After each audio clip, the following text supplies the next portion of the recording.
Dawn stood on a mountainside overlooking the Mundus Draconum, the home of the Dragonkin. Her fellow dragon knights stood beside her. Dawn was the daughter of Edgar and Aurora Wyndar, two of the richest people on Chroma. After the apocalyptic event that changed Earth forever, it took many, many years for agriculture to thrive again, but it was the Wyndar family that helped make it so. Thanks to this contribution, the family also thrived and achieved financial heights unlike any other on Chroma. At their peak, the Wyndar family was involved in all major decisions on Chroma, and members of the family often spent time with the Earth Mother, the woman most considered the leader of this new world. This would last for generations, all the way to Dawn's parents. Aurora spent a lot of time with the Earth Mother, learning from her, borrowing books, and educating herself on the past and present, but most importantly, preparing herself for the future.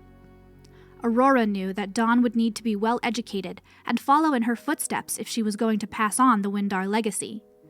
However, Dawn yearned for something more. She knew her responsibilities to her family, but she wanted to learn how to fight. Aurora didn't like the idea, but Edgar was willing to entertain it.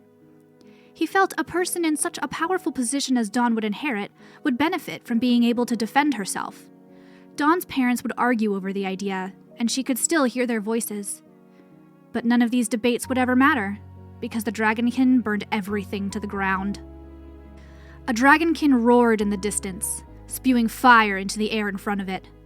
The burning smell reached the Dragon Knights, and reminded Dawn of the day she found her parents dead, their home filled with Wyndar history charred and ruined.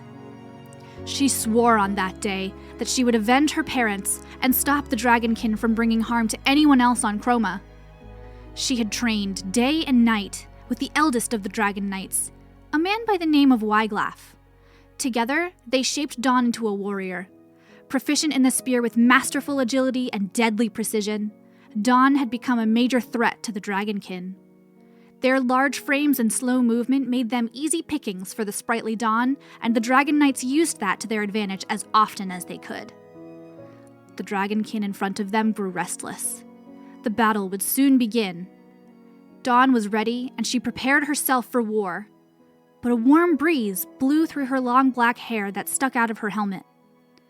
It reminded her of the day before. Dawn stood in front of the graves of her parents, placed where their home used to be. Her own words replayed in her mind. I still don't know why things happened the way they did. I still don't understand why the dragons targeted our family.